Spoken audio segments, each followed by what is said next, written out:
कसाब या अन्य आतंकवादियों को यातना के बजाय सुरक्षा और सुख सुविधाओं के किस्से प्रकाशित होना।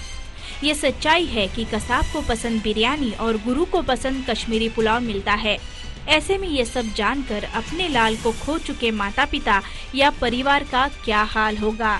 इस स्थिति में ही वो ऐसा निर्णय लेते हैं। देश चलाने वालों का असली चेहरा सामने आने से समाज में नकारात्मक भावना बढ़ रही है, जिन्हें इसे रोकना चाहिए। वही अगर गलत कामों को बढ़ावा देंगे तो ऐसा ही होगा। खिलाड़ी और अभिनेता आज हीरो बन रहे हैं। सीमा पर अति विपरीत स्थिति में अपने परिवार से दूर रहने वाले जवान हीरो नहीं बनते और खिलाड़ी और अभिनेता को बड़ा बनाया जा रहा है। इन जवानों के कर्तव्य को किसी खिलाड़ी या अभिनेता की तरह प्रसिद्धि नहीं मिलती है। कसाब अफजल गुरु जैसे लोगों को तुरंत फांसी न देना। कसाब जैसे आतंकियों को फांसी न देके शहीदों के परिवार वालों के मन पर बोझ बना रहता है और वह हल्का नहीं होता है। फिर उसका परिणाम ऐसा होता है। ये कारण है, परिणाम भी हम देखेंगे, उपाय की तरफ भी जाएंगे, लेकिन एक कॉलर से पहले बात करेंगे। नमस्कार। हेलो। हेलो। हाँ नमस्कार। नमस्कार सर, मैं मोहन सिंह रावत अजमेर राजस्थान से बोल रहा था। बोलिए मोहन सिंह जी। जी वहाँ पे दो ना। हाँ हाँ, आप लाइव में जुड़े हैं, बोलिए। हेलो।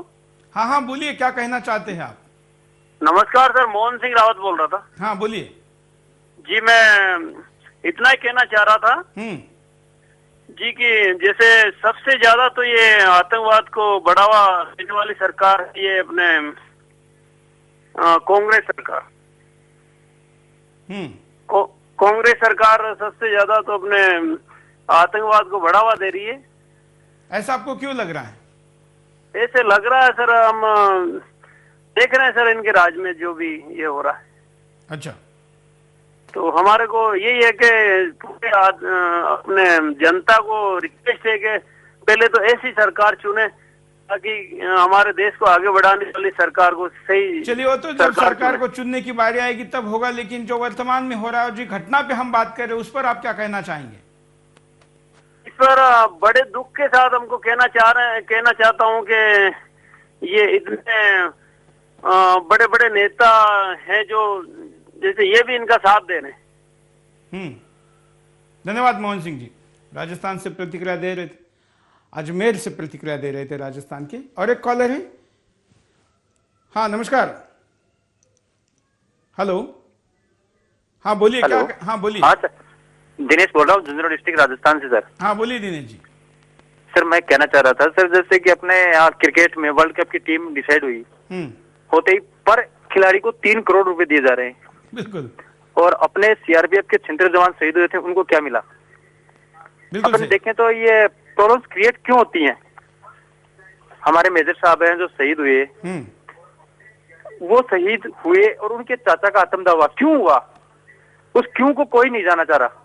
बिल्कुल ऐसा, मतलब मैं कहना चाह रहा हूँ ये चीज प्रॉब्लम क्रिएट क्यों होती है? बिल्कुल, मतलब जो आपका देखते हैं तो आतंकवाद के द्वारा अगर कुछ किया जाता है, बिल्कुल, वो तो उसको इतना पॉपुलर किया जाता है जिसकी कोई हद ना हो। बिल्कुल। और जो तो आपका कहना है कि खिलाड़ी, इसको क्यों नहीं दिखाया गया टीवी पे? बिल्कुल, खिलाड़ियों को हम काफी हद तक जिम्मेदार है सर। हम खिलाड़ियों को ज्यादा महत्व देते हैं। हम पर्दे पर के जो नायक है उनको ज्यादा महत्व देते हैं। जो असली नायक है, जो सीमा पर लड़ते हैं, हम उनको हीरो नहीं मानते। उनकी फैमिली को कोई सपोर्ट नहीं है। दुख होता है जिनको जानकर कि मेरा बेटा गया है, मेरा पति गया, मेरा भाई गया, उनके पीछे से क्या होता है।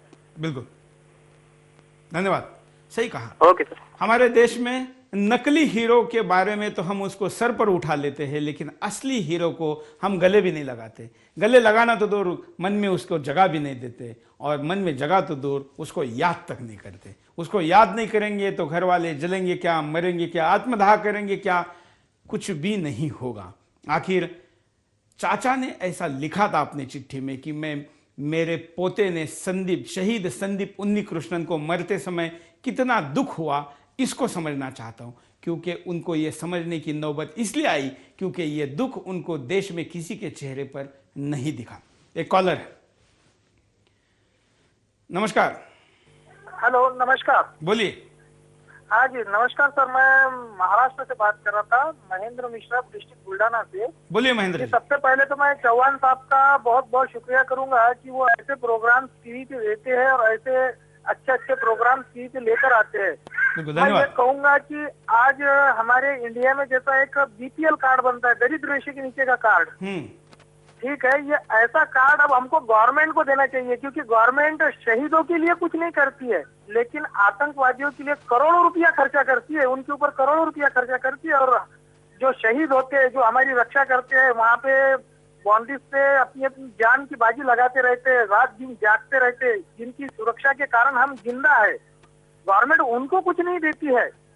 ऐसी गवर्नमेंट को ऐसा रहने का कोई अधिकार नहीं है। इन्होंने राजगद्दी से त्याग कर देना चाहिए, इन्हें राजगद्दी नहीं मिलनी चाहिए इन्हें, और किसी आतंकवादी पे कोई केस नहीं लगाना चाहिए। मैं तो ये कहूंगा, लेकिन हमारा संविधान बना है, उसका तो हमें सम्मान ही करना पड़ेगा और सम्मान करना जरूरी है। अगर ना करो तो अराजकता हो जाएंगी, लेकिन ऐसे कुछ कानूनों में बदल करना चाहिए। ये जो सब होता है, इन पे केसेस नहीं करनी चाहिए और इन्हें सजा ऐसी देनी चाहिए कि दोबारा से कोई आतंकवादी हमारी तरफ आंख उठा के भी ना देखे। बिल्कुल, बहुत अच्छी बात है। इस तरीके से मैं चाहूंगा। बिल्कुल, धन्यवाद। बहुत अच्छी बात यहाँ पर कही है। हमें हमारे संविधान का सम्मान करना चाहिए, लेकिन उस संविधान के सम्मान में हम कहीं हमारे शहीदों का अपमान ना कर बैठे, इसका भी ध्यान रखना चाहिए। ये अगर नहीं रखेंगे तो कोई फायदा नहीं। एक और कॉलर। नमस्कार। हेलो। हाँ हेलो। हाँ बोलिए। हाँ बोल रहा ना। हाँ बोलिए ना, आप क्या कहना चाहते हैं? हाँ गणेश बोपड़े बोल रहा मैं। हाँ बोलिए गणेश जी। हाँ, मेरा कहना है कि ये जो सरकार है, ये बीजेपी है कि कांग्रेस है या कोई भी सरकार हो, ये सब कांग्रेस हो या बीजेपी हो, ये सब क्या सब क्या ये सब अपने देश के दलाल बन रहे हैं सब। मतलब लोगों को सत्ता चाहिए केवल। हाँ, इनको सत्ता चाहिए। ये सब दलाल बन गए, सब देश बेचने के लिए बन गए ये सब। मतलब किसी को शहीदों की नहीं पड़ी है, ऐसा आपका कहना है? नहीं, हाँ, किसी को कुछ नहीं पड़ा इनका। बिल्कुल, जो गणेश जी बोल रहे, देश के राजनेताओं ने, वो किसी भी पार्टी के क्यों ना हो, इस एक देश के आम देश के नागरिकों का क्या कहना है, ये पॉलिटिकल पार्टी के नेताओं ने सोचना जरूरी है। उनके बारे में देश के लोगों की क्या राय है। देखिए, हमारे देश का एक नागरिक टीवी मीडिया वालों ने भी ऐसी ये घटना सब लोगों को पहुंचानी चाहिए जो हो रही है सच में। दूसरी तरफ भी ये मूड देते हैं सब। बिल्कुल, धन्यवाद गणेश जी, धन्यवाद। बहुत अच्छी बात कही है। और मैं दोबारा कहूंगा कि देश के सारे राजनीतिक दलों ने इस पर सोचना चाहिए कि उनके बारे में, उनके नेताओं के बारे में देश में क्या राय बन रही है। एक और कॉलर। नमस्कार। हेलो। हाँ नमस्कार। नमस्कार जी चौहान साहब, क्या हाल चाल है? बस आप देख रहे हैं कितने खराब हाल है। अरे नहीं, आपकी हाल बहुत बुलंदी पे है। आपने ऐसे आवाज को उठा करके देश की बहुत बुलंदी पे पहुंचाया है। नहीं, इस बुलंदी के लिए हम हाल की चिंता नहीं करते। दूसरा नंबर बात यह है कि हमारे देश में जो इंसान है उसकी तो सुरक्षा हो नहीं सकता। यहाँ तो आतंकवादियों को सुरक्षा मिलता है, अत्याचारियों को सुरक्षा मिलता है, बेईमानों की सुरक्षा में लाखों लाख रुपए खर्च होते हैं। लेकिन एक शहीद अगर उसका चाचा मर जाए, वो मर जाए, तो उसके लिए उसके पास कोई जगह नहीं। बिल्कुल। हाँ, मैं तो इसी बात को कहना चाहूंगा कि इसको देश इस बात पे पूरी तरीके से विचार करे और विचार करके अपनी विचार को व्यक्त करना चाहिए और आपके जैसे सुदर्शन न्यूज जैसे लोगों से मिल करके अपनी बात को आगे रखनी चाहिए। बिल्कुल, धन्यवाद वीरेंद्र जी। वेदानंद झा जी बोल रहे थे, धन्यवाद। अब हम यहाँ पर एक ब्रेक लेंगे और ब्रेक पर से दोबारा जब आएंगे तब आपके पास विषय रखेंगे परिणामों का और इसके उपायों का। लेकिन जाते जाते कॉलर को लेते हैं, क्या कहते हैं। हेलो। हाँ, सचिन बोल रहा हूँ अकोला से। हाँ, थोड़ी ऊंची आवाज में बोलिए। हाँ सुरेश जी, पिछले सप्ताह एक चर्चा हुई थी हमारे बिंदास बोल में, उत्सव शर्मा का इशू था। तो उसमें बेंगलोर से श्रीमान मीना थे, उन्होंने कहा था कि कानून हाथ में नहीं लेना चाहिए और कानून और व्यवस्था पर विश्वास रखना चाहिए। बिल्कुल। शहीद जवानों और उनके परिवारों के प्रति हमारे असंवेदनशीलता का, सरकार के असंवेदनशीलता का और देश के मीडिया के असंवेदनशीलता का। एक कॉलर हमारे साथ जुड़े हैं, देखते हैं क्या कहना चाहता है। नमस्कार। हेलो। हाँ बोलिए। हेलो। हाँ नमस्कार। हाँ नमस्कार जी। मेरा नाम अवतार सिंह है, मैं तमिलनाडु मदुरै से बोल रहा हूँ। हाँ बोलिए। मैं आपका प्रोग्राम देखा, मुझे बहुत दुख हो रहा है देख के। जो मैं ये सोच रहा हूँ कि जो देश में चल रहा है, हाँ, कि अपने सब जगह भ्रष्टाचार है, हेरा फेरी है, काला धन ऐसे ऐसे सब जगह जा रहा है। हाँ। जो गरीब आदमी उसके लिए कुछ नहीं पूछ रहा, जो शहीद आदमी है शहीदों के लिए भी कुछ नहीं हो रहा है। तो उनके लिए कुछ बन रहा है, उनके लिए भी मंत्री और बड़े बड़े ऑफिसर सब उड़ा रहे हैं, मजे उड़ा रहे हैं। तो मैं नहीं सोचता कि जो भी ये उग्रवादी है सारे, उनको कोई सजा नहीं मिल रही। अभी बॉम्बे में क्या हुआ उसका देखो हाल, उसके ऊपर करोड़ों रुपया खर्चा हो रहा है। बिल्कुल।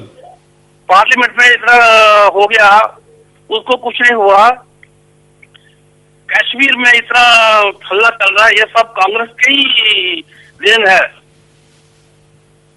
अब जब कश्मीर इंडिया में आया था तभी ये कुछ कर देते तो आज तक कुछ गड़बड़ नहीं होती।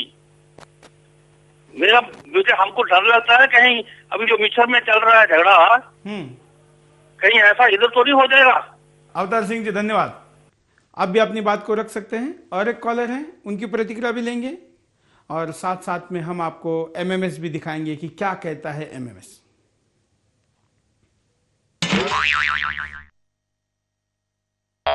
आज मैं भारतीय सरकार से ये जानना चाहता हूं कि कसाब और अफजल गुरु को अभी तक सजा क्यों नहीं मिल पाई है, और जो इनको सिक्योरिटी में जितनी खर्च हो रही है, और ये आतंकवादी में हमारे देश के कितने लोगों की जानें ले चुके हैं, और हमारी जो सुरक्षा तंत्र है वो अभी तक इन लोगों को जेल में कैद करके क्यों रखी हुई है, और इन पर अभी तक सजा का ऐलान क्यों नहीं किया गया है।